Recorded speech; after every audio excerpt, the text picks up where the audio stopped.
আমরা এইবার হচ্ছে অবজেক্ট এন্টিটিটা আমরা রিটার্ন করব, তাই না?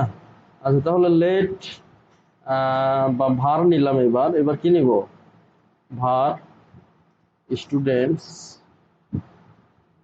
সমান S1, তারপরে কি? আর তোমরা তো ভুল করলে বলো না কেন? হুম, তারপর কি? S2।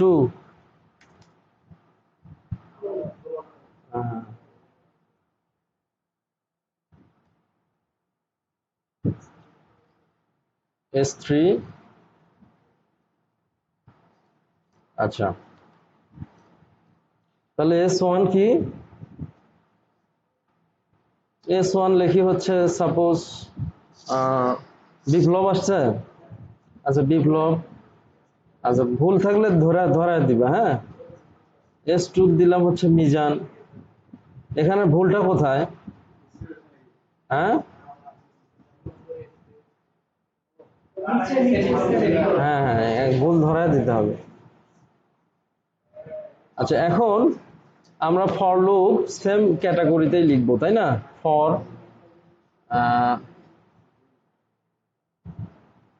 আচ্ছা, আমরা বেসিক্যালি কি করতেছি? আমরা হচ্ছে অবজেক্টের এন্টিটি, অর্থাৎ আমরা ফর লুপের মাধ্যমে আমরা কিটাকেও রিটার্ন করব, অর্থাৎ প্রপার্টিটাকেও রিটার্ন করব, ভ্যালুটাকেও রিটার্ন করব। আচ্ছা, এই প্রপার্টিটাকে আবার আর একটা নাম আছে এর, কি?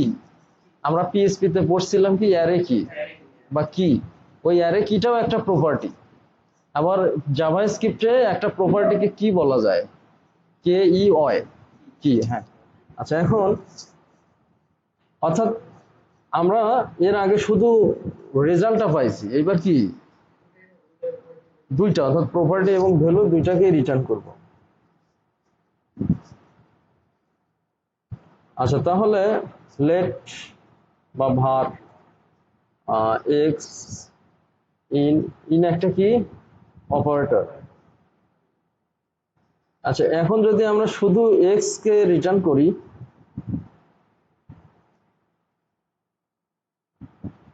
তাহলে কি হয়? আচ্ছা, এখানে document dot get element by ID বা ডকুমেন্ট ডট রাইটটা আমাদের লিখতে হবে, হ্যাঁ। Document dot write X. আচ্ছা, এখন আমরা শুধু এক্স কে রিটার্ন করে দেখব এখন কোন এলিমেন্ট গুলো রিটার্ন হয়। শুধু প্রপার্টি গুলো আসলো। কোনগুলো আসলো? প্রপার্টি গুলো আসলো, হ্যাঁ। আবার যদি স্টুডেন্টস এর মধ্যে যদি এক্স দেই, তাহলে কি হচ্ছে? ভ্যালু গুলো আসতেছে। তাহলে কোনগুলো আসতেছে? ভ্যালু গুলো আসতেছে। ঠিক আছে কি? আচ্ছা, এখন আমরা এখানে যেহেতু আমার এই কি এবং ভ্যালু, অর্থাৎ প্রপার্টি এবং ভ্যালু দুইটাকেই রিটার্ন করব, তাহলে এখানে আমরা একটা স্কোয়ার ব্র্যাকেট নিব। কি নিব? Square bracket. এটাতে হচ্ছে একটাতে নিব এক্স, এক্স দিয়ে হচ্ছে S1, আর একটা হচ্ছে কি X2, আর একটা কি নিব X1 এবং X2 নিলাম। X1 এবং X2, অর্থাৎ X1 তে বোঝাচ্ছে হচ্ছে আমাদের এই প্রপার্টি গুলো, আর X2 হচ্ছে কি ভ্যালু গুলো, হ্যাঁ। ইনের জায়গায় আমরা অফ দিব। আর আমাদের একটা মেথড আছে কি object entries, object dot entries জেস, সরি ভুল হয়েছে। আরে নেটের যা গতি, হ্যাঁ।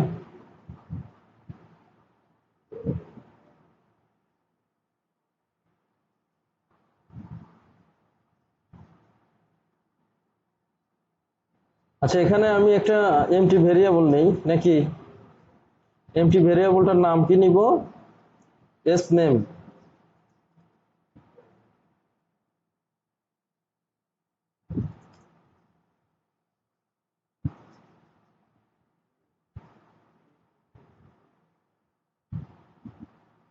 কবে আসবে না আসবে এটা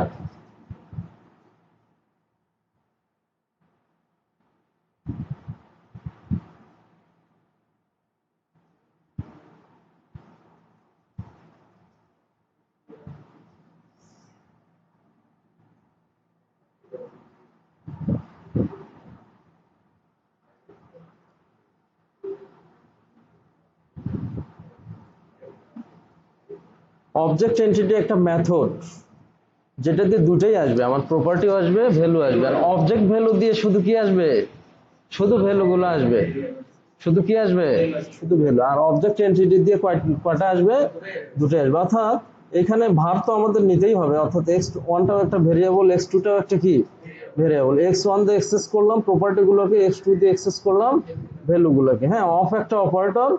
এখন x1 এবং x2 হচ্ছে কোন অবজেক্ট এন্টিটির ভেরিয়েবল, স্টুডেন্টের। হ্যাঁ, ওইটার মধ্যে স্টুডেন্টটা পাস করে দিলাম, ঠিক আছে।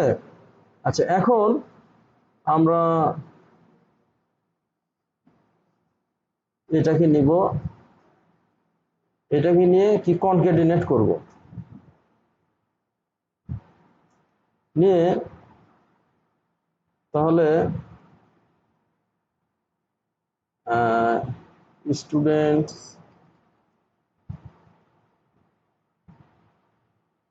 প্রপার্টি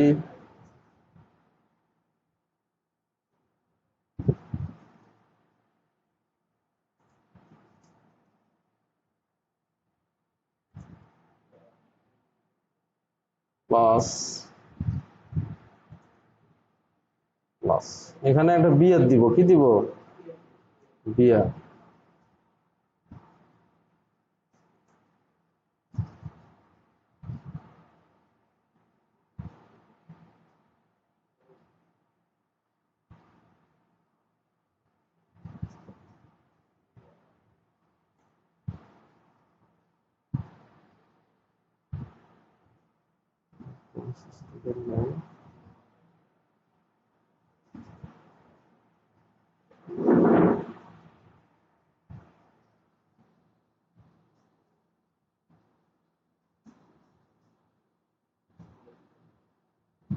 এই তো। আচ্ছা, এখন আমরা রিটার্ন করব কোনটাকে, এটাকে। হ্যাঁ, তাহলে ডকুমেন্ট ডট রাইট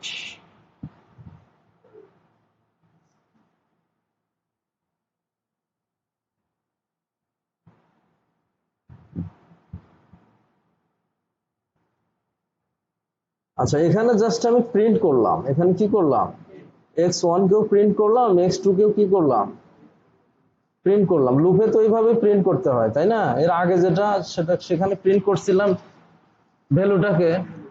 হ্যাঁ, এখানে তুমি যেটাই লেখো লুপের মধ্যে অটোমেটিক ওইটা কি হবে, প্রিন্ট হবে। হ্যাঁ, এই যে এই আকারে উপরের যে প্যারামিটার এই অনুযায়ী ও কি হবে, প্রিন্ট হবে।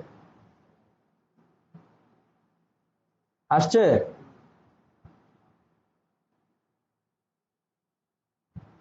আচ্ছা, উপরে উপরে কিছু আছে নাকি, S1 বিপ্লব,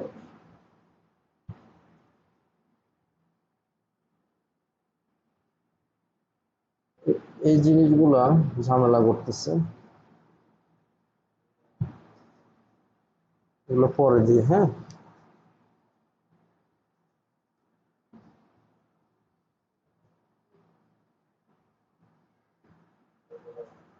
এখানে একটা বিএড দিতে হবে। হ্যাঁ, এইখানে একটা কি দিতে হবে, বিএড দিতে হবে।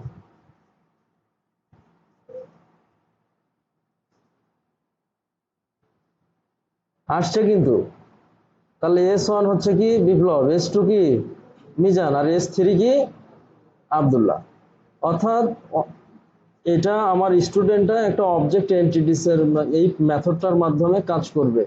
হ্যাঁ, আর এখানে আমরা আগে নিচে শুধু x1, আর এখানে কয়টা নিলাম, দুইটা নিলাম। অর্থাৎ অবজেক্ট এন্টিটির জন্য এই অবশ্যই দুইটা নিতে হবে, অর্থাৎ অ্যারে নিলাম দুইটা, মানে কি অ্যারে। ওইটা জাস্ট এখানে রিটার্ন করলাম। এইটাও মনে হয় খুব একটা বোঝো নাই গত ক্লাসে, এবার কি বুঝছো? ঠিক আছে, তাহলে আজকে এই পর্যন্তই।